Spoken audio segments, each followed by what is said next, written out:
Right, brilliant. Well, thanks everyone for joining. My name is Shwan Dezay and I am the SPE YP chair here in London. We're excited today to have two distinguished YPers, young professionals, who have kind of taken time out of their day to come and kind of walk us through two unique presentations. Yasir will be walking us through how to kind of build and market yourself. So mainly looking at, job applications, CVs, and quick tips that he has picked up along the way. So Yasir is a graduate working as a reservoir engineer at Wintershall DEA, and as part of their SPEED program. And Mohammed will be talking us through some specific skills that you will need in your professional life and in your professional career, and also in your personal life as you kind of graduate and enter the real world, so to speak, in terms of the key skills. Mohammed is a petroleum engineer at BP. Prior to that, he was working as a field engineer at Baker Hughes a few years ago. And yeah, it's a pleasure to have you all here today. Yasir will be starting the event. We do have like a small group here, so guys, feel free to kind of raise your hand if you have any questions throughout the presentation. We want to make this as interactive as possible, and kind of more in a discussion format. So if there are any questions, feel free to ping them in the chat. We can pick them up as we go along, or raise your hand, or we can pick the questions up at the end as well. So we're very flexible in that respect. Wonderful. Good to go. All right, brilliant. Yasir, do you want to go ahead and give it a start? Yeah, thank you, Sean, and thank you for inviting me for another year. And welcome everyone. Good evening, good afternoon, good morning from wherever you are joining in. So yeah, as Sean mentioned, my name is Yasir. I work as a reservoir engineer at Wintershall DEA. And yeah, the idea here today is to kind of walk you through with what I experienced during my master's, which was 2 years ago now, and the struggles I had as an international living in London to kind of try to find a job in this competitive market. So I'll as we go through the slide deck, you'll see I'll try to share my personal experience. And again, the idea here is not to show off or anything. It's just to show you that if I could do it, then you can as well, because I'm not something special. And you'll see how we are all kind of in the same boat. So yeah, with that, I'll kind of just give a short introduction of myself so we can have a more personal touch to this entire 30-minute session that I'll go through with. So I was born and raised in Pakistan. That's me as a 3-year-old kid, I guess. And that's where I did all my high schooling. After which I moved to Turkey and Northern Cyprus, where I did my bachelor's in petroleum and natural gas engineering at Middle East Technical University. So yeah, that's me on my graduation during my bachelor's.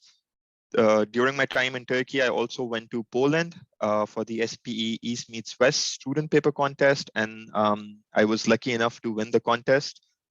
You can see Darcy Spady, he was the SPE president at the time. Jean-Marc, he was the European region director at the time. So yeah, that's me in Poland. And then I moved to UK for my master's in petroleum engineering at Imperial College London.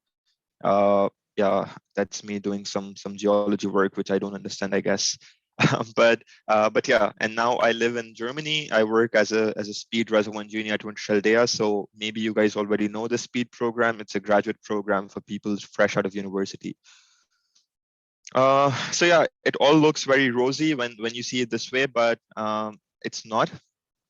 So just to give you a small highlights of my life for over the last 4 years. In April 2018, when I won the SPE paper contest, it was kind of like the high of my life. Everything was kind of going really good. I graduated as top of the class from my bachelor's, and yeah, I mean, I felt like, you know, I'm on top of the world at the moment. But that's when things started going really south. So the first thing that went really bad for me was that my US visa was rejected. And as the winner of SPE's European region winner, I was invited to present my paper at the ATCE, the Annual Technical Conference and Exhibition in Texas that year. And that was kind of like my golden ticket to enter the industry, to meet people, to see the American oil and gas industry. But yeah, as unexpected as it was, my visa was rejected and I could not go. I could not participate in the ATCE, and I kind of lost my shot at having some sort of career in US maybe, or I don't know what would have happened.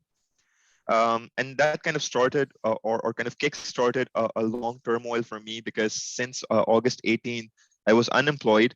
I had no clue what I want to do in my future. I was applying for jobs here and there. I was applying for masters here and there, but nothing kind of was working out. So that was kind of a low moment for me.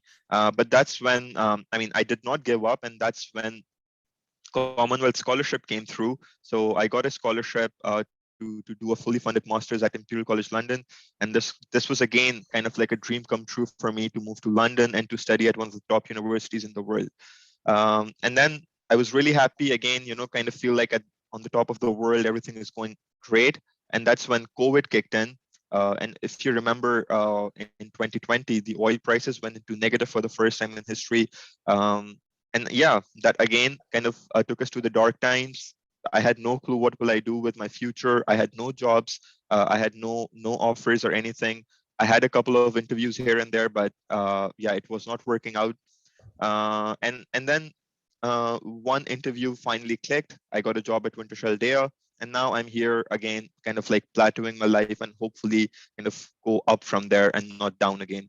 So the idea of showing you this is from a very personal experience that things do fluctuate. Life is never smooth, and that's the beauty of life, because I know there will be moments in your life, or there already have been moments in your life where you felt there is no way out, but something does come up, and if you keep trying, then I'm sure doors will open for you.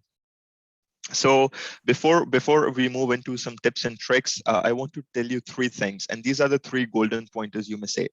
The first one is that you will get rejected, and don't take it personally. So these are some screenshots of all the places I was rejected from before I finally got a really good job. So I had rejections from Deloitte, University of Alberta, Stavanger, Halliburton, BP. I mean, honestly, I can keep going on.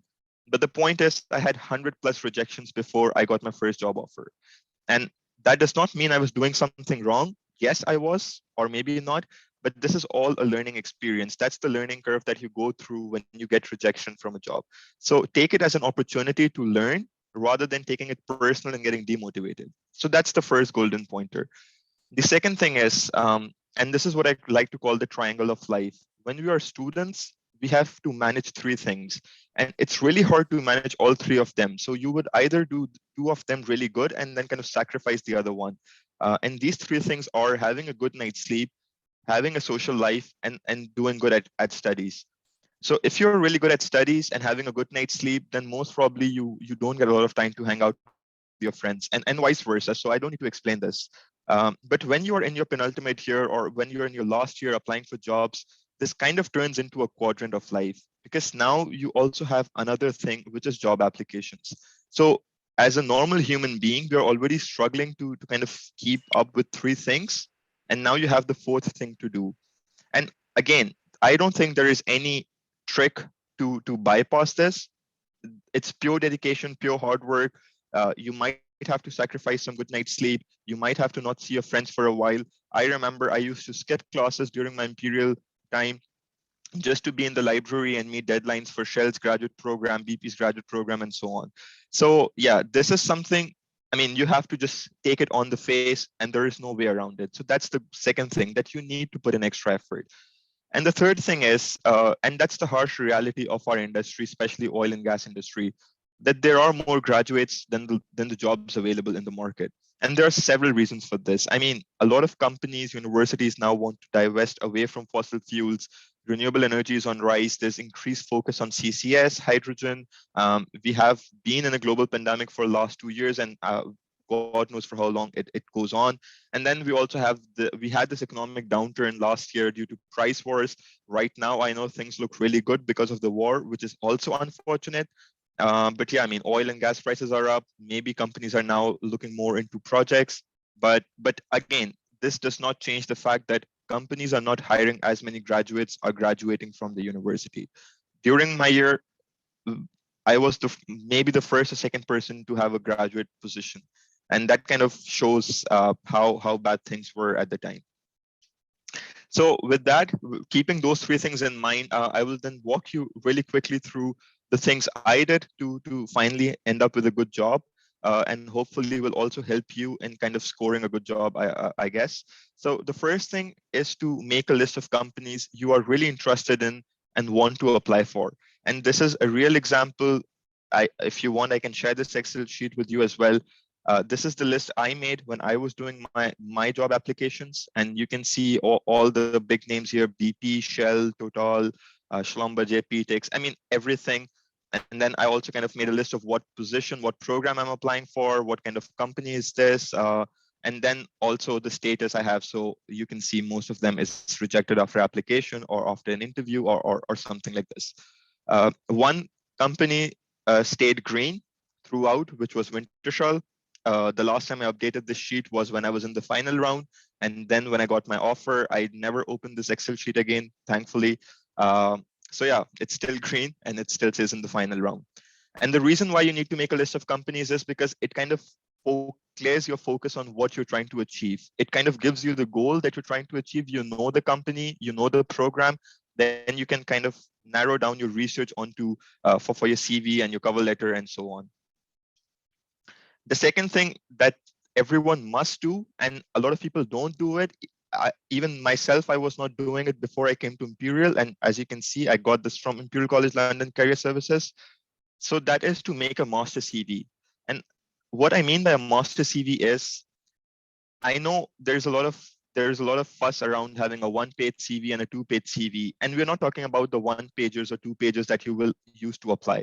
Right now, we're talking about making an Excel sheet or a Word document or a PowerPoint where you just dump in all the activities you have done and all the skills you have acquired from those activities. So this list is not exhaustive. I mean, this could go on for 5 pages, for 6 pages.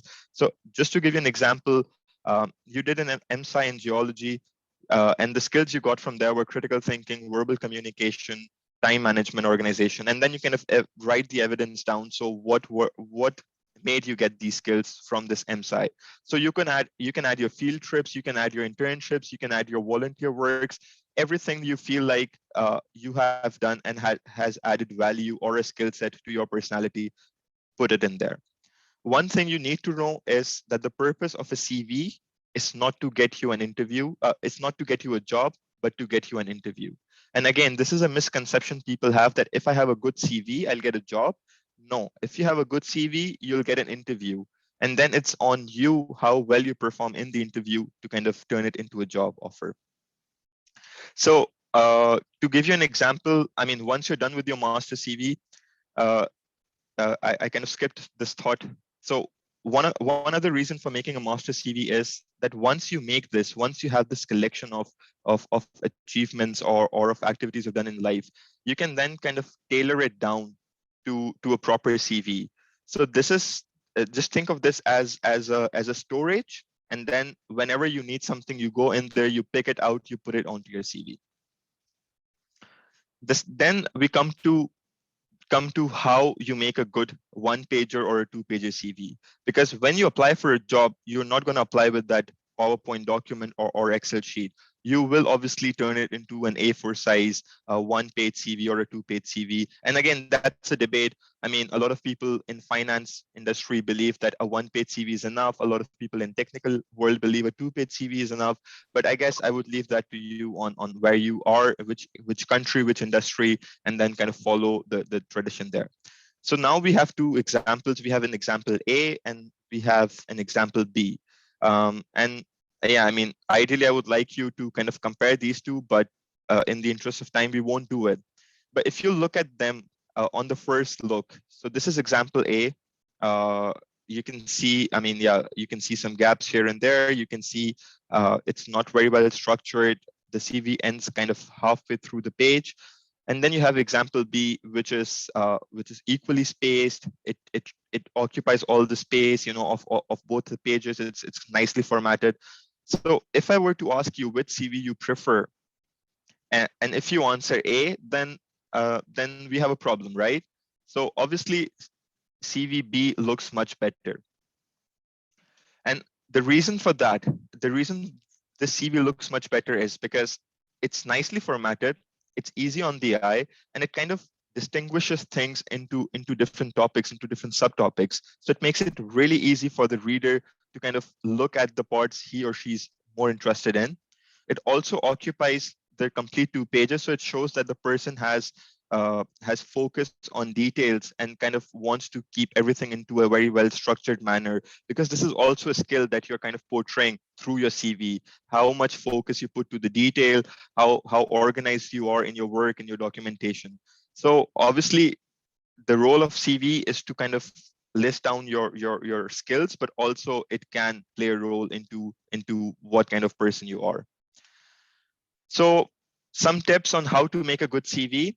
And before we go there, if you look at this this heat map here, which is again taken from Imperial College's Career Services, this is a research that was done a few years ago, and they kind of recorded the heat map of how much time a reader spends on which part of the CV. And I mean, it's a well-known fact that an average reader spends 8 seconds on the CV. So he or she would kind of want to get all the information within 8 to 10 seconds. And you can see, if you look at the heat map, you can see how there is these really intense red and yellow areas only on the left side of the page. Maybe somewhere here on the top, but usually as you go down the page, the focus is more on the left side of the page. And the reason for that is because you start writing from the left, and the reader only wants to read the heading. And if the heading is interesting enough, if it gauges their attention, then they might read the rest of it. So what we learn from this is that we want to keep our CV concise and clear. If you ramble on in your CV, if you have useless stuff, if you have things which is not interesting, then you will lose the reader, and then your CV, no matter how good it is, it might end up into the bin. And that's what we don't want, because we want our CV to get us an interview, and then we prove ourselves that we're good enough. So again, an example, this small paragraph, as part of a 6-month research project for module XXX, I had to carry out survey of people's attitude to offshore wind farms. This exactly the same thing could have been written as devised and conducted a survey of attitudes to offshore wind farms as part of a 6-month research project. Not only it's shorter, but it's more effective, it's more impactful. Why? Because look at the choice of words, devised and conducted. It shows action, it shows practicality, and it's kind of like a punchline to the reader that, you know, I did something. It's more of an active statement rather than a passive statement. The second thing you need to know while writing your CV is you have to know who is going to read your CV. A lot of people do this mistake. They make one CV, they just keep sending it out to everyone. But imagine that your CV is very technical. You are a mechanical engineer. You put in all these technical terms like thermodynamics and Boltzmann constants and I don't know what not. And then imagine it ends up in the hands of an HR person who has no clue what's mechanical engineering. I mean, okay, they know what's mechanical engineering, but they don't know the details, right? So you will again lose the reader, because that person will not understand your project. That person will not understand what you're trying to convey. So you need to know your reader, and you have to kind of tailor your CV into the terminologies that that person will be able to understand. The third thing is you have to always ask your friends or your mentors or your teachers or your siblings to revise your CV, because no matter how good you are or how clean you are in your work, there is always a chance that you might have missed a full stop here or there. You might have added an extra space. You might have had made a small typo. So you should always ask a friend to thoroughly revise your CV, because when they are reading it from a third person perspective, they have a different eye to it, and they might spot something that you might have overlooked. I have some example, and I mean, you can, I'm not sure if you should take a screenshot of this, but kind of try to keep this in mind. It is from Imperial College's Career Services. And these are some impact words, which I guess are really good to start sentences in the CV. So if you want to show achievement, rather than repeating the same word again and again, I did this, I did that, you could, you know, use words such as accelerated, accomplished, implemented. I guess that's a really good word if you actually, you know, kind of added value at work. Then, I mean, I'm not going to go through this list, but I'll spend maybe a minute here, so maybe you can go through it on your own. But usually when you are writing your CV, you want to add things where you have an achievement, you want to show your communication skills, initiatives, research, organizing and planning, and interpersonal skills, right? And I mean, again, this list is not exhaustive, so there could be more things, but generally, it's a really good collection of words, I guess, to kind of put pointers in your CV, and it also helps you not to repeat words or not to repeat sentences. Um, so yeah, always try to use such words, because again, these words are very carefully chosen. These words have a positive impact on the reader. They create an impact in a way that the reader, you can gauge the interest. So yeah, feel free to use these words in future if you're not already doing it, and kind of try to use active statements starting with these words. So a personal example again, because I want to make it very personal. This was my CV when I came to Imperial College London for my master's. I have no clue how I got admission there because the CV looks shit. You can see it's not well structured. There are gaps here and there. I'm not using any impact words, and this is my CV 2 months into my master's. This is the CV I got my first interview with Wintershall DEA, and now you can see not only there's much more content in there, but it's also the format is nice. It looks like a CV you would want to read, right?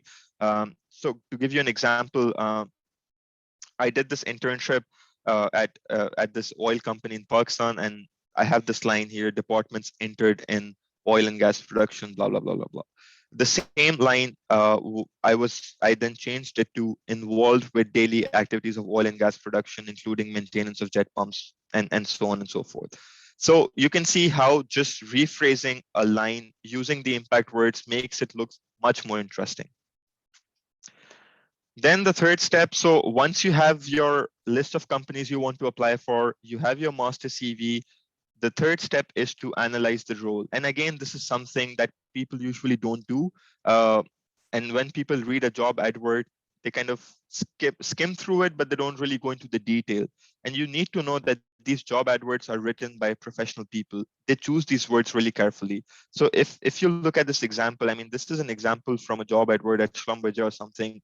You can see all these red words, which are written in the job advert because they are targeting a certain skill. So if they are talking about being responsible, they want to know, are you accountable or not?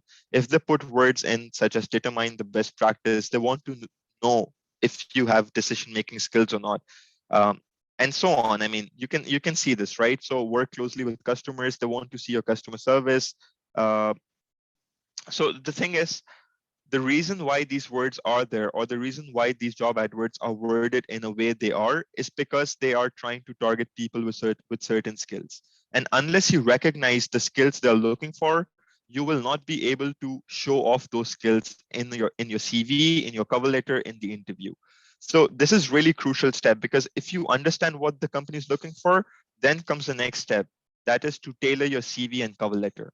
So you have your master CV, you read the job advert, and now you know exactly which skills from your master CV you need to take out and put it in your CV that you're going to apply with. So obviously pick the right skills. By now you know how to pick the right skills. And then you have to research well about the company. The reason why I say this is, again, I have seen a lot of examples of people using the same cover letter, same CV for every company. But by now you should know that every company is not looking for the same person. They are looking for different kind of personalities. I did not get accepted to Shell's graduate program, but I got accepted to Wintershall's graduate program because I mean, my educational background is the same. I have the same bachelor's and master's, right? But Shell was looking for a different kind of person, and Wintershall was looking for a different kind of person. And you will only know this if you research well about the company, if you see what kind of activities they do, if you see what kind of teamwork, what kind of environment, what kind of culture they have. And then you'll be able to create a personal touch to your cover letter and answer this question: why do you want to work in this company or role? This is a very important question that you have to answer in your cover letter. So the first question is, why are you writing this cover letter? Which is obviously very easy, very basic. You're writing this because you want to work for them. But this is the crucial one: why do you want to work in this company, right?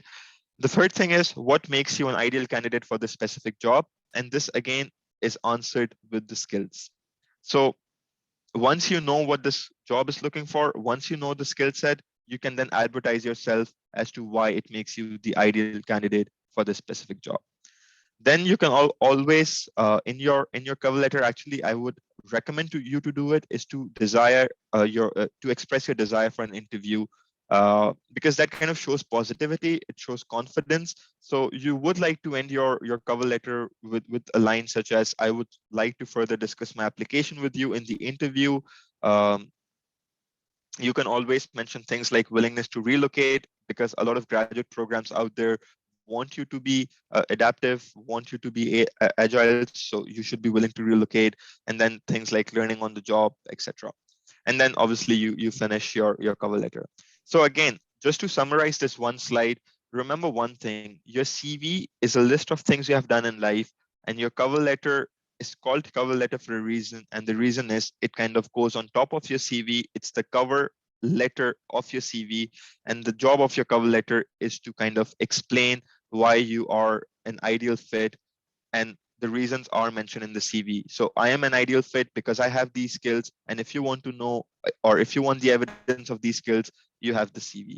So that's how these two documents go hand in hand. And again, by now you should know that you have to tailor make your documents for each job that you apply for. If you're using the same document for each job, then there is something wrong. I mean, you might be lucky, but I mean, this is something that is recommended by everyone. And Yasser, if I may, just Yeah, on that slide and on that sure. point, we've got a comment from Steve Miller, which is about the applicant tracking software that companies use and where keywords are very important. Is this where you would say in your cover letter and in your CV, it's very important to reciprocate so going out and researching what the company's values, core Exactly. values are, and Yeah. reading the job description or brief very clearly to ensure that if you have that specific experience, using similar keywords so that it brings it more Yeah. to light amidst all the Yeah. sentences that you have in there. Yeah, that's a really good point. And I mean, I think Sean, you already answered it as well. Uh, so we all know, these companies in this age of AI and machine learning, they are kind of, making all of these processes automatic. Sometimes your CV and cover letter does not even go into the hands of HR or a manager, and you might just get rejected on the first stage where the computer is like, yeah, I did not find specific keywords. I do not like this person, rejected. So I mean, this is common knowledge, right? And this is why it's really important that when you are applying for your dream job, you have to put in these keywords. And there is no one who's going to tell you what these keywords are, but this is exactly why we are having this session right now, for you to understand how to spot these keywords. So reading the job ad word, doing the research about the company, reading about the core value, and then we'll also talk about networking later on. So that's also something that you can use to understand what kind of keywords you can put into your applications. With that, hopefully, if you all follow these small tips and tricks, hopefully you end up with an interview call, and then you have an interview with the company that you're applying for. Usually there are two kinds of interviews. And again, this is common knowledge. You would either have a competency-based interview, which is more targeting your soft skills. A lot of people like to call it HR interview. And then you will also have a technical interview, which is more based on your technical knowledge. So I'll give you some short pointers on or about interviews. First thing first is to know the interview panel. I mean, if the company did not already inform you who's going to interview you, feel free to drop them an email, because you want to know who is the person on the other side. And there are two reasons for this. This will help you to kind of preempt the questions they're going to throw at you, and this will also help you create an emotional connection with the person who's going to interview you. Because if you're not feeling comfortable in the interview, it's going to be really awkward. So know the interview panel and try to look them up on LinkedIn. I mean, we all know when you stalk someone on LinkedIn, they already get a notification. So if a person is about to interview me in the morning, and he or she sees that I saw his or her LinkedIn the night before, uh, that can do no harm, right? I mean, best case scenario, it will give you some brownie points. Worst case scenario, it does nothing. but at least you know where this person comes from and what do they do. Again, I can give you a personal example. I had this interview with this reservoir engineer at Wintershall DEA, and I knew he spent some time in Libya, and I know people from Libya. I mean, I have some connections with the country, so we spent 25 minutes in that interview talking just about Libya, and believe me, that was the best interview of my life, because I did not feel like I'm having an interview. I felt like I'm having coffee with someone who spent time in Libya, and I'm someone who knows about Libya, and we just ended up talking. The second thing is, the most common question they will always ask you in the interview is, tell us about yourself, why should we hire you, or what makes you a better candidate? And you have to be prepared for this question, because this is the question that will more or less or usually start the interview. So if you answer this question in a good way, you are already setting the tone right. If you don't know why they should hire you, then you're already kind of starting on a negative note, and that might make or break the interview from the get-go. So again, there are a lot of YouTube videos on how to answer this question, but my favorite trick, which is a very simple trick, is uh, share about your experiences, but try to phrase it in a way that how will you add value to the company? Because at the end of the day, they will pay you a lot of money, so they want to know why they should hire you, right? And that's exactly what you should be telling them. If you go on and tell them about you were the top of the class at Imperial, you did this in your internship, you did that in your volunteer work, they they they care, but what they care more about is how will you use all of these skills for them. So how would you benefit them at the end of the day? And if you try to phrase your answer around this phenomena, around this idea, then they would really appreciate and they would be more interested in you. Another trick for interviews is to prepare short stories of your experiences. We all have had a lot of experiences in our life. We have interesting stories, we have interesting memories, and sometimes they can come in handy when you're answering an interview question. So you should always, before the interview, try to prepare short stories, because again, you don't want to speak for too long. So you just make concise stories in your head, and then you can bring in a short story to kind of back what you were trying to say. So it could be an incident from your classroom, or it could be an incident at home, or something like that. If you're having a technical interview the next morning, then it's a really good idea to brush up your technical knowledge, because you don't want to look like a goof who has no clue about, let's say you're having an interview for Reservoir Engineering, and the next morning they ask you what's MBEL, what's material balance, and you're like, I don't know. Then that basically shows really bad on you. At the same time, it's okay if you don't know something. Don't try to bullshit. Don't try to lie your way out. Just accept, I don't know. I mean, obviously, you could do it in a good way, right? You could be like, yeah, I don't know, or I haven't. I haven't gone through this concept yet. Maybe I'll study it in future, or something like this. I mean, you can also show your willingness to learn this in future as well. So this shows that you accept your shortcoming, but you're also willing to improve on this. And that again is a really good personality trait that companies would appreciate, rather than lying or bullshitting. Then the last thing, or last trick from my side, would be that always check glassdoor.com, or ask people who are working in that company to know what kind of questions to expect. Glassdoor.com, I don't work for them, they don't pay me, but I think it's a really good website where people share their experiences of interviews, and then you can already kind of, I mean, you can think of this as a review that you look at on Google Maps before choosing a restaurant, right? So it's I mean, again, it's all part of preparing for the interview. You should not spend more than 2 minutes on a question. Again, this is a rule of thumb. I mean, obviously you can spend more time, but try to leave your questions open-ended. I mean, let the conversation flow. I always give this example. Imagine you are texting with a girl or a guy that you really like. And when you're texting with that person, you do not want to end the conversation with a full stop. You always ask a question, you always leave it open-ended, you want to keep the conversation going. It's exactly the same thing here. I mean, it's corporate flirting, if you may, but you are trying to make a connection with the employer, so you want to keep the conversation going. You don't want that awkward silence to creep into your interview. Um, when you're answering the questions, there is this really famous approach. It's called STAR approach. So S stands for situation, task, approach, and result. So you can always summarize your answer into what was the situation, what was the task at hand, what approach you took, and what was the result you achieved. So imagine they ask you, tell us about a time you were in a problem, then always start with the situation. Then go on to the task that you were trying to solve at the time, what approach you took, and what was the result. And this could be done in 2 minutes very easily, gives a really good overview, and kind of helps the interviewer digest your answer. And the last trick is always prepare good questions for the panel, because this will show how prepared you were for this interview. I'll give you 3 examples. These are all personal questions I have asked. And I know now from the feedback that this one was the question they really liked. So I asked them, given the current pandemic, decrease in oil demand, and increasing negative public opinion about fossil fuels, what kind of strategy does your company have to sustain in coming years?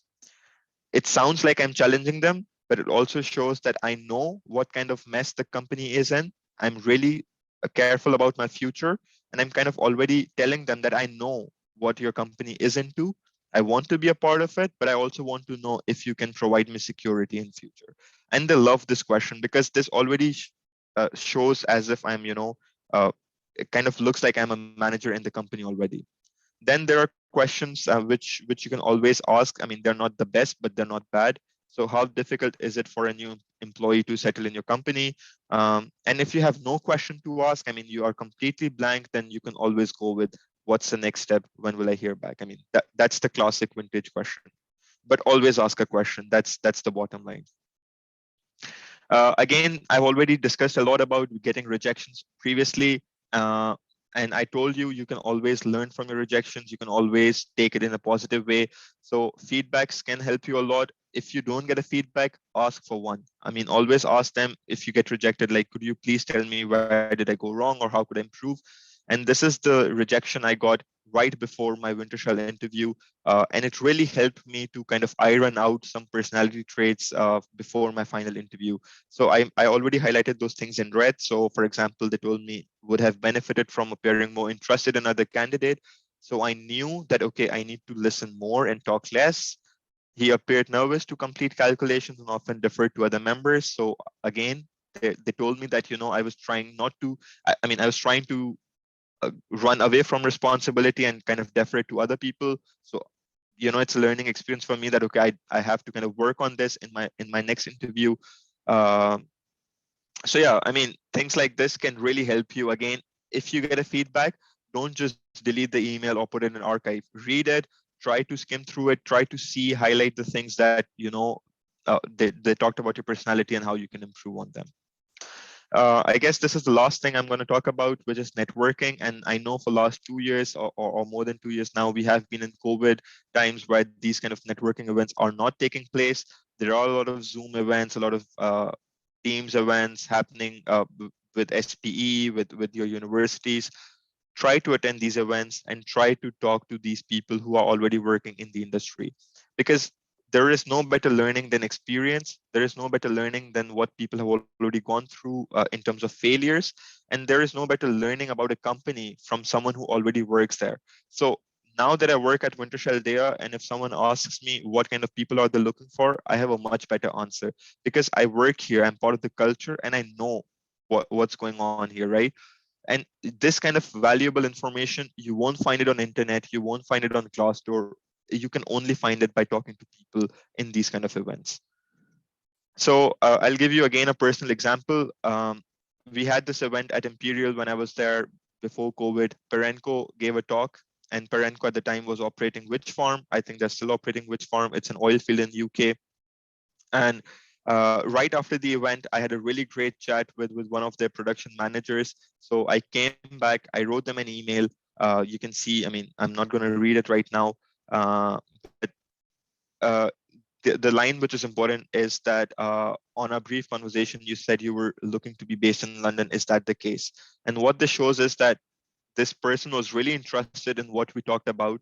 I was asking her if I could do an internship with Perenco, and she was already asking if I want to be based in London, which shows how positive it went. And I was eventually not offered an internship with them. I mean, that was due to logistical reasons because they didn't have a position in London. But still, I mean, it can work in your favor. Another example is of this geologist from Equinor I met in one of the events.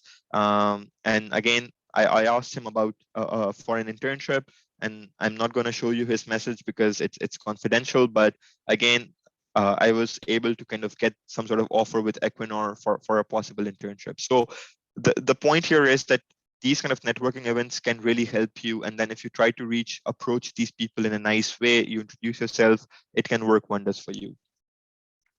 So I think we will end it here. I mean, this is just a motivational slide that yes, prices went into negative at some point in 2020, but since then we have seen a growth in the industry. I know everyone dreams to work at companies like BP, Shell, Exxon, Chevron, but those are not the only oil and gas companies out there. There are a lot of other companies. I mean, these are the companies I did not know during my master's, but now I know. So always try to look for more.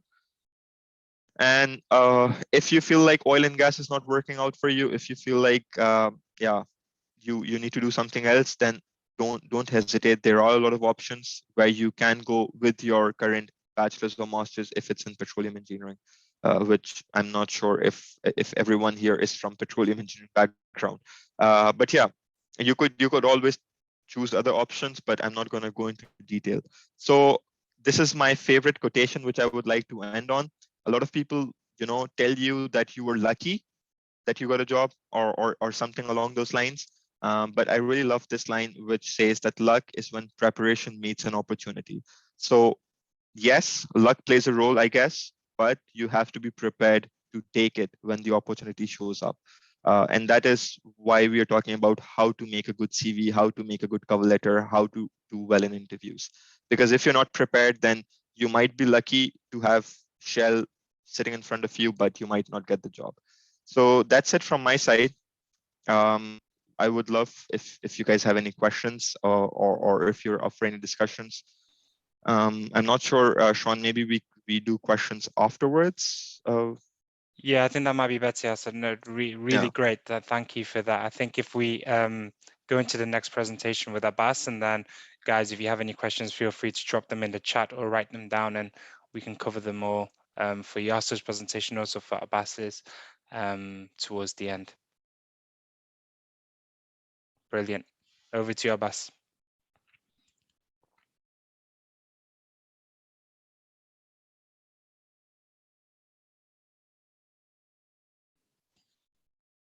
Yep, we can see your screen, Abbas. Yeah, sorry, I was trying to unmute the screen. No worries. Okay, so yeah, good evening, everyone. So yeah, that was a great presentation by Yasir. A lot of good and bad memories during the application stages, and going through uni, and yeah, brought back a lot of memories there. So that was great. Very, very detailed. Please take everything on board. So yeah, for myself, I'm Abbas. I'm from London. I've grown up in East London. I went to Aberdeen to study petroleum engineering. I completed my master's at MEng in 2018. Funny story actually. So I applied for BP in 2018, but my application was late, so they accepted. I went through the initial stages, and then they told me that the position had been filled, and then I had to I can apply again next year. And at that point, I joined Baker in 2018. So I started with them in November, so pretty much straight after my graduation. Spent a couple of years with Baker's at the time. Yeah, it was a great time. I was working in sort of open completions with Baker, mainly in our liner hanger systems. So we'd be like sort of the last people into the well when they'd have to install the liner. So we'd go in with the liner, execute the liner hanger, and then sort of go from there in terms of job execution, cementing, and all sorts. So it was quite a good experience. It was mainly, my role was mainly sort of office space. So we had design according to client requirements. So that would be BP, Shell, Chrysaor. So these kind of everyone that operates predominantly in the North Sea. And then yeah, got a couple of good trips out there. My longest stint was about 3.5 weeks. So yeah, I wouldn't recommend it to anyone, to be honest, but it's just how it was. And then from then, so the following year, so September 2019, I applied early again. So this time I applied a bit earlier. So as soon as the deadline of sort of the applications opened, I applied with BP, and thankfully they just put me straight through to the interview stage because they'd had my results from the previous year.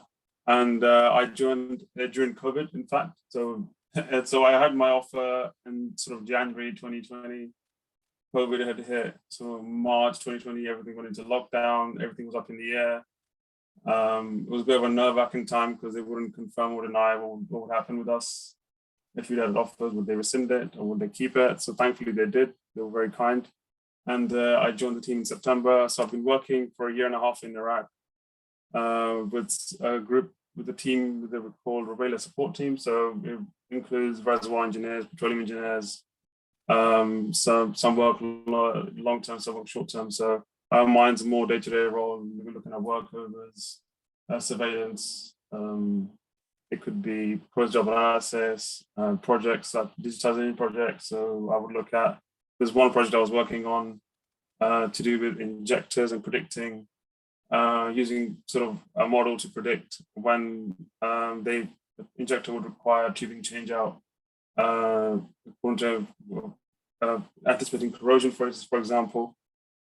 And actually, for this week is my last one with the team, sadly, and I move on to GSS, which is Global Subsurface Solutions. So, and this is more focused on BP's application of sort of projects around the world. It could be North Sea, Gulf of Mexico, Trinidad Tobago, anywhere where BP are involved in operating. So yeah, it's exciting, looking forward to it.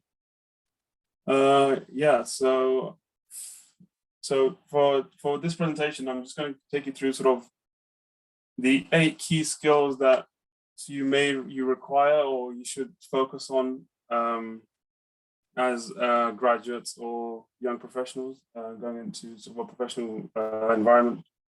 These skills are not only related to just your personal development in terms of your work, but also outside of work. So let's just go ahead. First one is so listening. This is about being able to effectively receive information, essentially, whether it comes from either customers, colleagues, or stakeholders. Initially, the skill concentrates on being able to listen to others effectively, including remembering short instructions, understanding what others are communicating, and recording sort of important information. For example, you might take notes or just mental notes, or whether you write things down.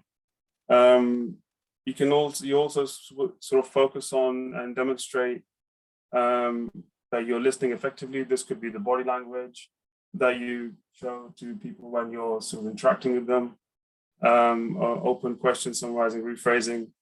And also critical listening is quite important, especially when you start a new role. For example, when I started my new role, there was so much to take on. I mean, Romania is a vast field with almost 2,000 wells, and I'm in charge of almost 200 wells by the end of my role.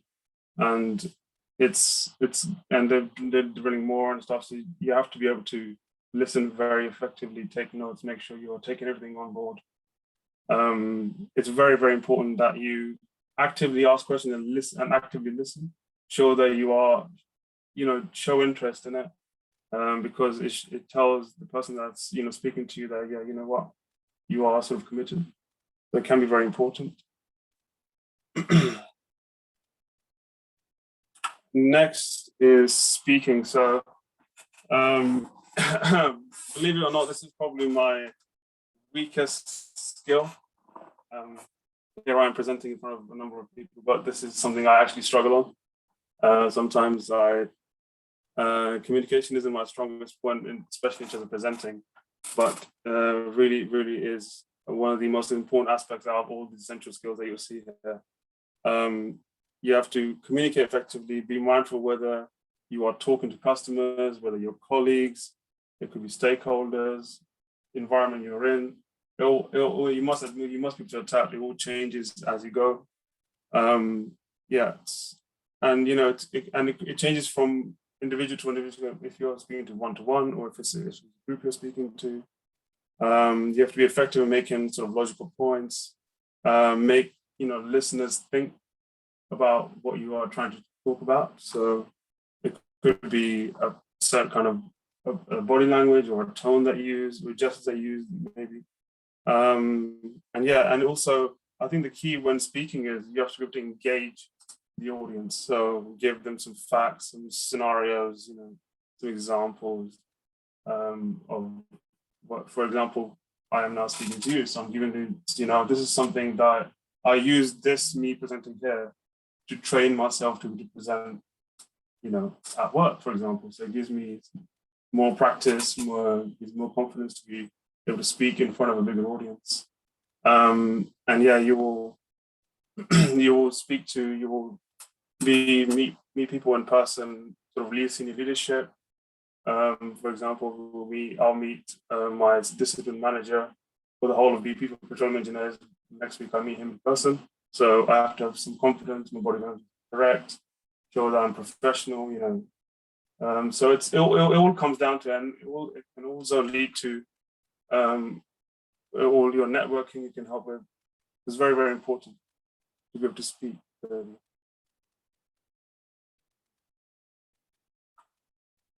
Right, so problem solving.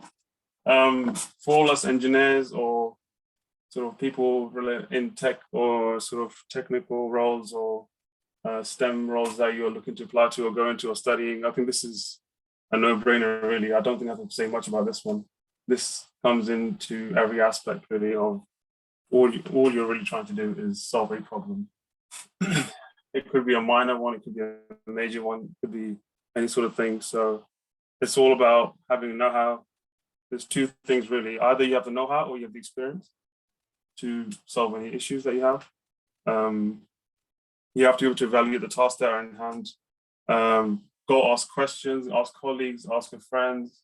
As Yasir was sort of referring earlier, that, get feedback on your CV, for example, because that's a problem you're trying to solve. You're trying to improve your CV, you're trying to get a job. So make sure you always do that. Always ask questions.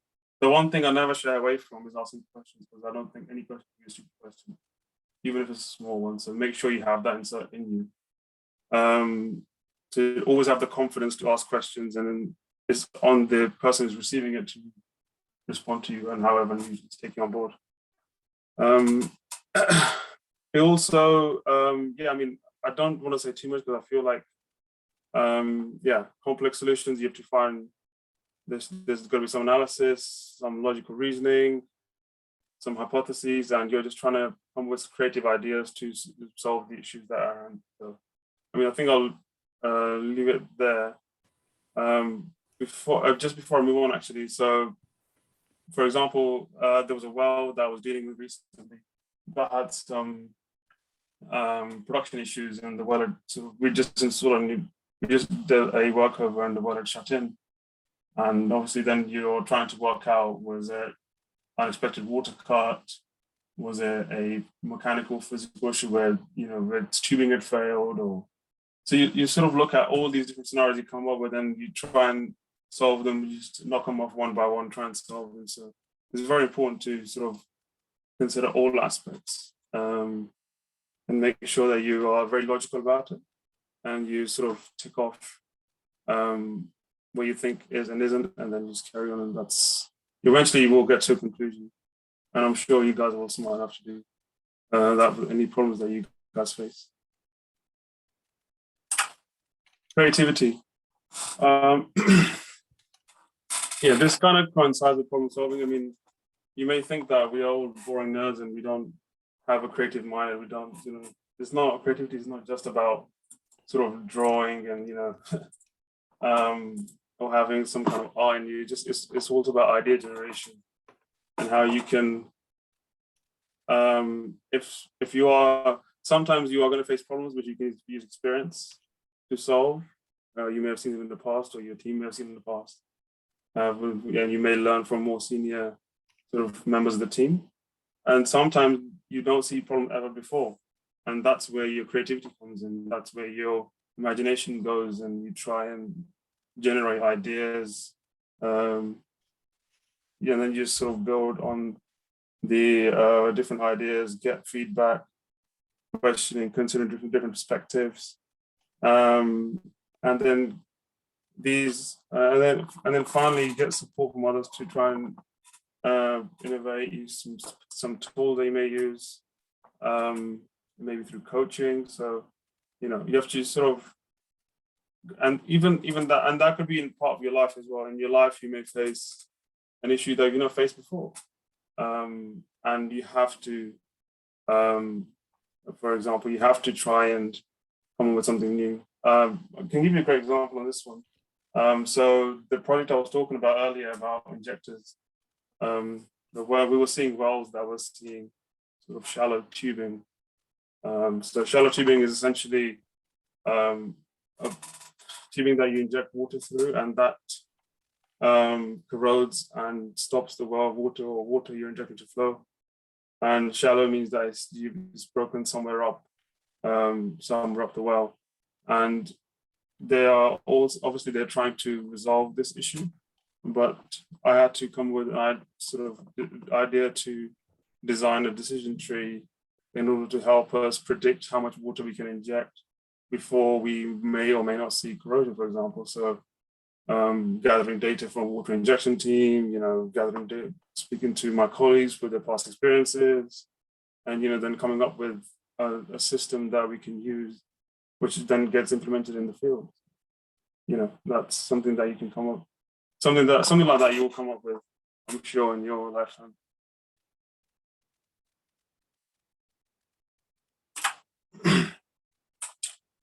Right. I think any aspect in life, work or sort of personal, I think this is very important. So staying positive. Like Yasir mentioned earlier, he showed the sort of the sine sort of wave of ups and downs that he faced. And I think the key to getting through those tough times is always trying to stay positive, try and find, if something goes wrong, stop, take a step back, learn from it. If something is going right, again, see, even in that, see what you did right, see where you could improve.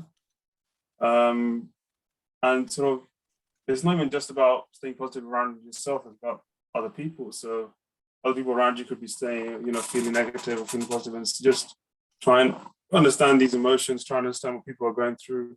And, you know, don't get me wrong, for when I was at Baker, I joined Baker, and I thought, oh, great, you know, I've landed my first role in oil and gas, for example. And then immediately, when I continued to what I said, say 6 months into the role, don't get me wrong, the work environment and the people were great, but it wasn't the role I was enjoying. So immediately my sort of mood went down, and, you know, you try and keep your head up. So, and then always try and look for that change. Always don't be afraid to change. If you're not completely happy with what you are doing in your life or whatever, issues you're facing, don't be afraid to change. So you need to stay positive, stay proactive. And then that led me to apply to BP again. And then here I sit, you know, 2 years later, in a much happier, much better position. So. And Mohammed, I do recall something, if I may add. How many years did you work outside of the industry prior to joining Baker Hughes? I think there was a few years that you worked from graduation, right? Yeah. So during my studies, I was actually working part-time as well. Yeah. So, yeah. So during the studies, I was working on the weekends at EE, the sort of mobile phone network. So I was doing that at the same time. And didn't you carry that on for a while before you got your first role in industry? No. So I carried that on until I joined Baker. Yeah. So basically, so a few months after my graduation, I got the offer. But until then, yeah, until I got my interview. So I got the day I did my sort of assessment center and interview. That's the day I got the offer. So it was on the exact same day. So up until then, everything was up in the air. And like Sean says, I mean, it gets tough. It can get to you sometimes. But you must like keep your head down and you must keep going. Because eventually it will come around. Like BP or Shell would have been a dream job for me back at university. Shell kind of rejected me straight every time. BP didn't reject me. They said, I'll apply next year. But then I was like, oh, that's pretty much rejection. You know, head was down. I was at Baker, didn't enjoy the job so much. Head was down. Applied again. And then, you know, just the perseverance, you know, it takes you through. So, and also look for support from others as well. Look at people around you, your friends, your family, your colleagues, whatever you are. Also, just stay with them. Just get positive vibes only. That's what I would say.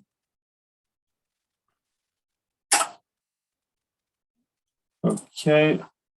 Next one is, so aiming high, right? This is a lot of this is to do with what you want in your life for yourself personally, how would you like to develop, or how you would like to, so plan, for example. So to be able to do this, you need to look at not only if you're in a teamwork and not organizational goals, but also you look at your personal development targets. Also, when you are doing your work, make sure you are paying attention to the finer details. You're not cutting any corners. You make sure, like, you have to sort of be OCD and a bit of a perfectionist, if I'm honest, if you want to achieve, you know, the higher successes, if you have, or higher aims that you may set yourself. Great example of like sort of personal development targets for me is we have in BPs, it's a challenge program, it's called, for graduates, and we have something called a roadmap. And on this roadmap, they have certain requirements and certain targets. Like, for example, there'll be production management stuff, there'll be stuff to do with workovers, personal skills. So I have this list of things that so in my current role, my first role in Iraq, I've completed a certain amount of sort of targets that I've done, sort of workovers and sort of post-job analysis and surveillance, but I have not sort of completed any production management roles, requirements, or sort of decline curve analysis, for example. So things like that, they are in the back of my mind. So in my new role, I spoke to my new line manager, and I've set up my target, what I want individually, what I'm looking to develop, and I'm trying to push him towards putting me on projects that would help me develop those sort of competencies, for example. So it's very important to have these in the back of your head. I actually have an Excel sheet which has a whole list of these competencies that I want to be able to develop, and I just tick them off as I go, and I write comments on them, what I've done, what I've achieved, and sort of what feedback I've got. So it's very, very important to have that, and that could be sort of short term for me. So like my graduate program will be end middle of next year, and then the long term goals, what do you want to do long term? So long term, I sort of prefer, I would work in sort of Gulf of Mexico, for example. So with this role here, I chose that this gives you the opportunity to work on projects remotely that are in the Gulf of Mexico. And then if I have the experience, and then hopefully I can apply at a later date to move across and work over there for a couple of years. So always have these things sort of in the works. So.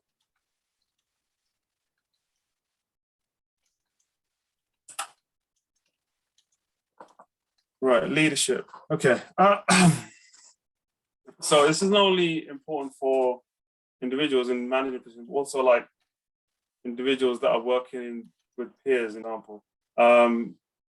The focus is on basic empathy, understanding their own feelings, being able to share them, recognizing others' feelings, for example, in your team, and focus on managing. So sort of leadership is not about, you know, I'm the man and I'm the lead, you know, listen to me.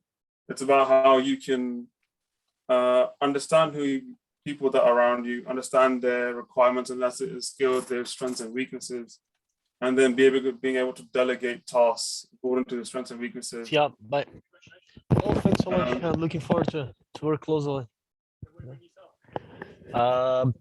Tonight, yeah, tomorrow is my first official day, so yeah, thanks so much. Yes, is that someone online? Yeah, Sorry. apologies. Let me. I think Nathan's muted now. I think you're good. Okay, cool. Yeah, apologies for that. Yeah, so where was I? So you know, sort of how you can identify strengths and weaknesses, like I was saying, and being able to delegate these tasks to individuals in the team and collaborating and sort of collaborating in a way where, you know, you work as a well-oiled machine, for example. You know, that's the best way I can put it. So it's very important to have this this skill. Is, you know, you can either go sort of leadership roles down your technical side, you can go leadership routes down your non-technical side, where you you know, where you may I've said a technical role in leadership would be a team lead for a particular smaller group, or like a subject matter expert, for example. Or non-technical could be sort of management, sort of vice president, president sort of positions, which do exist within BP at different levels. And, you know, you have to be able to, for you to progress in your career, you're going to need these, you're going to need leadership skills. You are, at some point in your life, you're going to have people working for you. And, you know, so the mentoring and the coaching, you could I received mentoring from some of the senior guys. One of the senior guys have been assigned to me. I mentored in my very first year as a grad some interns that joined. One of the interns that joined, I was his mentor, and it was a great time, you know, giving advice, you know, a bit of coaching. And for this session here, you can say is a bit of mentoring as well. So it's very important to have these skills for yourself, because it helps you develop. You meet new people with new perspectives that way. You get to understand other cultures and situations a bit more, and it's very, very important. It definitely galvanizes you as a person.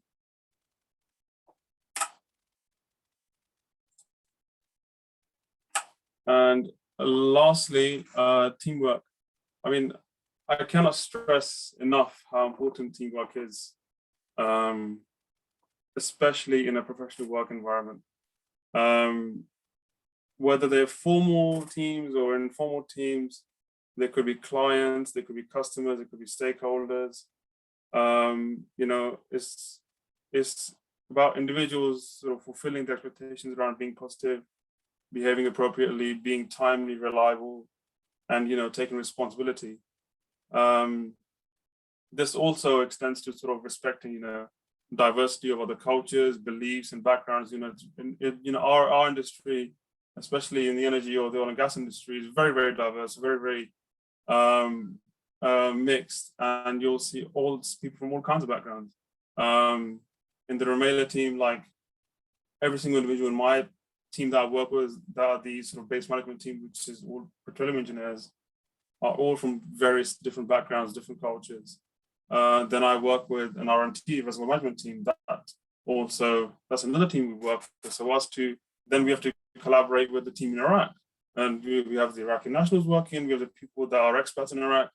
So effective communication, understanding their culture, understanding our culture, and then bringing that all together. You know, I think in the Rumaila sort of side of things, and maybe 200 people, maybe more collaborating together to make that field run. Now you can imagine, you know, trying to communicate with all these people, be on the same page, day in, day out. And it's very, very important to have that. You have to be very, very open-minded. You have to be able to, you know, manage conflict. I think that's a very important one, because at the end of the day, let's be honest, you're not going to get along with every person in the world. You are going to have differences and conflicts, and it's about how you manage those conflicts and how you build those relationships, and going forward. And yeah, that's pretty much all I have to say for this. And I'll take any questions. That's great. Thank you very much for that, Abbas. I think both presentations were really insightful for me. So I hope it's the same for everyone else. And like I think Abbas, you mentioned, it brings back a lot of memories during university days and those things. So guys, are there any questions? I mean, like the team mentioned, you know, there's no stupid questions. So we're a small group here, so, you know, feel free to ask any specific questions you have to the team around their experiences, and I'm sure that they'll be happy to answer. Nathan, I can see you've got your hand up. Yeah, and this time the mic was off. So apologies, guys. Like 2 years after 2 years and a half, really working almost 100% of the time, with on Teams or Zoom, and you still do these mistakes. Anyway, I found really insightful, to be honest, and I always like this kind of feedback from you guys in the industry, and when I do by myself as well, it's powerful, to transfer, because it's like a river. We passed through a river, and it was really sinuous, so it was a lot of curves. You have mountains, and then you have some hills, and and then you get a job, and then you start your career, and everything start to become, it seems easier after you get, but I think to open the first door is really difficult. I come from Brazil, and the situation there is, I think, pretty similar than here in terms of the number of graduates. I think even worse. We did a research in 2020 that had like 50 or no 50, no 150 students graduating per internship role in the country in an oil and gas company. So you are competing with other 150 for one role. So really hard. So with that said, I'd like to ask you, Yasir and Abbas, in terms of what do you think that you did? I think most of our attendees today are from university. What you did at university that you think that was key to get the job? Of course, perseverance, keep resilient, keeping knocking the door.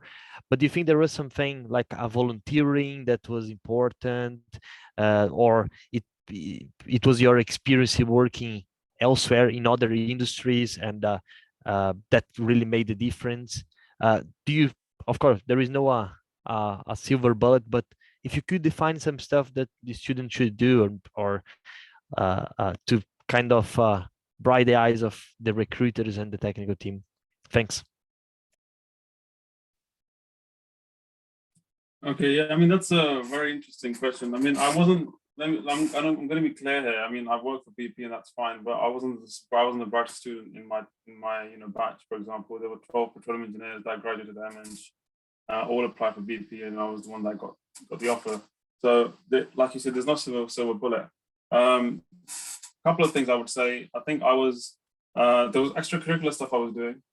For example, I was demonstrating SolidWorks at university on voluntarily. What you have to do is you have to build your CV. You can't just have your academics, because if you rely purely on academics, they'll never work for you, because they need you to have the skills.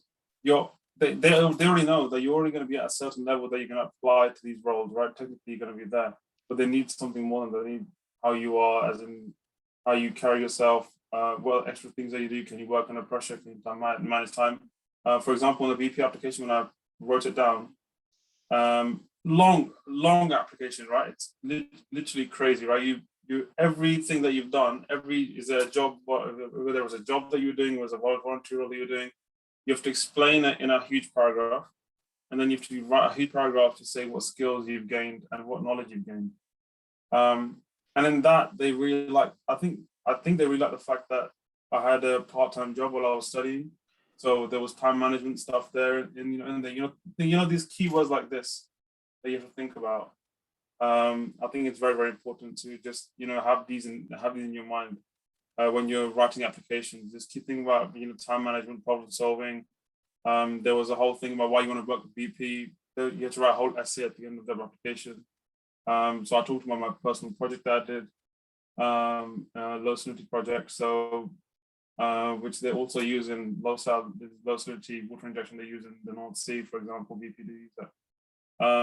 So you have to sort of think about what kind of projects they're working on, for example.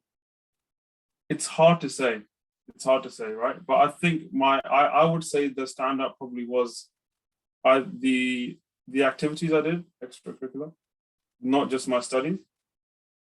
And also, when I did submit the application, I got it checked by a number of people. I think Yasir mentioned this already. yeah, you know, I got English. I got it checked from English students. You know, like to check the English. I got it from checking technical guys to check. You know, I've got to make sure I put all the right word technical details in there. So my application for BP was very refined, I would say. I think that's very important to have that. I think you have to keep that in mind, that if you are going to go for something, you know, you have to like really, you have to put your commitment into it and make sure like you don't leave any stone unturned, because then if you get rejection, you're like, oh, you know, damn, I should have done this and that. You don't want that later on. And yeah, and then I think, so once you get past the application stage, so if I move on to the next stage, I would say a technical interview, I think you should be okay. I don't think that was, you know, a major problem. What people fall on is usually the assessment centers. That is really a game that you play with the recruiters, because they're not technical guys there. Like Yasir mentioned, they're mainly HR guys. Some of them are technical guys, right? They did pose some technical challenges, but it's how you carry yourself then. You know, are you inclusive? Are you making making good points? Are you, you know, letting other people speak? Are you bringing other people into conversation? If someone is quiet, are you saying to them, hey, so what do you think about this? If someone is speaking, you don't speak over them. You don't get worked up. You don't get, you know, I've heard stories of people have got angry and had an argument in an assessment center. So, you know, these kind of things, the small things that really come into play. Now, I got feedback from my assessment center, and honestly, God, like when I came out of it, and I was like, well, because what they did was BP had done it, they changed everything for our year. And when I came out, I was like, well, I don't know. And then I got feedback, and they was like, well, you did this so well. We really enjoyed this. So, you know, just try and be natural and adapt. That's what I would say.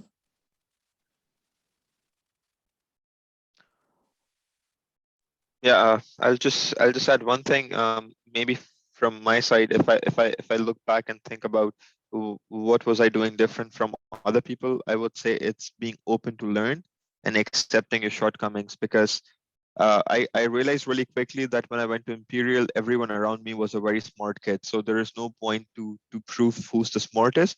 But I kind of took this approach where I accepted, okay, maybe I'm not the smartest, maybe I am, I don't care, but I'm here to learn, and I will learn. So for example, I'll just give you a very quick example. When we were applying for jobs, there was this one girl in our class, I'm not going to take names, but she was getting all these interview callbacks. And honestly, one day I just literally went up to her and I'm like, listen, I think there's something you're doing great. I really want to know what's that. So I want to learn from you. Can we, like, you know, sit down and I just want to see how you do your applications. And she was really nice enough to actually, you know, help me do that. So I personally, I took no shame in accepting my flaws and just be open to, you know, yeah, what am I doing wrong and where can I improve? And I guess that is something that people need to learn, let go of their egos, and then, you know, just try to improve at all times, and then hopefully something good comes up. Thanks so much. Yeah, really valuable. And what you said about being open to learn, it's a part of create your own opportunity. So yeah, that's really good. Sometimes when you're going out, so I forgot to say, so not Battisti, I'm from Harbor Energy, and when you're going out to university, sometimes you're more competing with your colleagues, and to be honest, you're not really competing with them. It's not about being better. It's like a football player. You need to be in a good day in terms of interview, be prepared, sometimes be lucky. So it's better to help each other and grow together, because at some point you need them. If not when you're getting in the industry, maybe afterwards you work together, or someone you sell the services. So definitely, very good point. Thanks so much. No worries.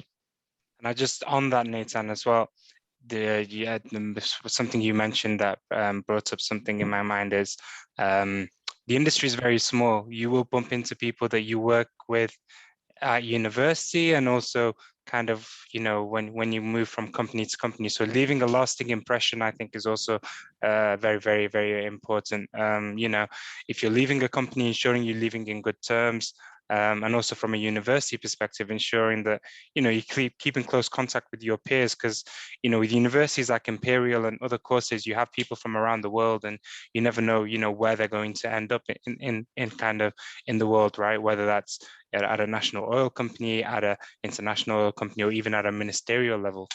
So I think, you know, yeah, being a lot more collaborative and helping each other. I know there's competition between peers as well, but yeah, I think leaving a lasting impression, I think, is very important throughout your career. Yeah, I mean, the best advice anyone gave me was, why wouldn't you listen to someone that's got 20 years or 10 years experience? They can summarize most of the experience in an hour or two for you. You don't have to spend another 10 years to learn it. So, you know, just always listen, always take everything on board from people, and keep the open mind. It's very, very important to have the open mind. Right, team. Conscious there's 2 minutes left. I don't know if there's any other questions from the rest of the attendees. I mean, if there's also any questions post-event, you know, feel free to email and reach out to us. I think you can also reach out to Abbas and Yasir on LinkedIn as well. Yeah. But again, maybe sorry, Sean, maybe just a suggestion. If most of people here are students or young professionals, I would suggest one thing that we sometimes don't explore much, that are this SPE resource. We have the mentoring program there that is really good. I'm doing for now 8 years, and they never opened the door to me, like to work with them, for example, but I'm sure they helped me extremely to get where I am today and to continuous improvements with this open mind. So yeah, go in there, try to find older people with this interest to help each other. I think that is really valuable. And if you have any question on how to get that, if you don't know, please feel free to contact us in the SPE London or myself on my LinkedIn or etc. So yeah, really happy to help. No, that's a really good shout. Thank you for that, Nathan. I think, yeah, mentoring is really important, and you'll find that, you know, a lot of the seniors within our industry are really more than open to kind of mentor and to help you across your journey. Like Nathan said, it's more than just trying to get a job, but more about, you know, some of the skills building that we said are very important for the industry. And if I can end on one note, I think one key takeaway for us all here is, you know, in terms of your career, when you envisage your career as kind of like a straight line, but I think from what Yasir showed us and what from Abbas explained to us around his experience, and we've all been in similar situations, it's more of a peak and a trough kind of graph, and you're going to have ups, you're going to have downs, and there's no one way to get somewhere. You will, if you persevere, you'll find that you will get to where you're destined to get to, but in a different pathway or a different career pathway. But it's seldom a very straight line. So expect some of those peaks, but also some of those troughs as well. It comes part of the parcel. Wonderful. Well, Yasir, Abbas, again, thank you very much for taking some time out today and for your presentations. I thoroughly enjoyed it, and I hope it was useful for the rest of the attendees. Yeah, thank you, Sean, for inviting again, and yeah, hopefully we can continue this for the years to come as well. For sure. And I hope I hope I added some knowledge or some it was worth your time. Let's put it this way. Yeah, no, it was a pleasure being on here. And yeah, our LinkedIn's are all on the website, and also you can find us on there and just give us a shout. You know, there was actually a recent graduate that got an offer, and she was messaging me through the process. You know, when the technical interview came, when the assessment center came, and you know, she got the job. And there was only one role on offer, and multiple interviews. So clearly helped her. So I would suggest to everyone that, you know, if you need the help, just make sure you ask for it. Do reach out, yeah, for sure. And there's a lot of opportunities out there, you know, within conventional engineering, but also within other aspects of the industry. So do explore those. All right. Thanks a lot. Have a great evening, everybody. Take care. Thank you, guys. See you. Bye. Ciao.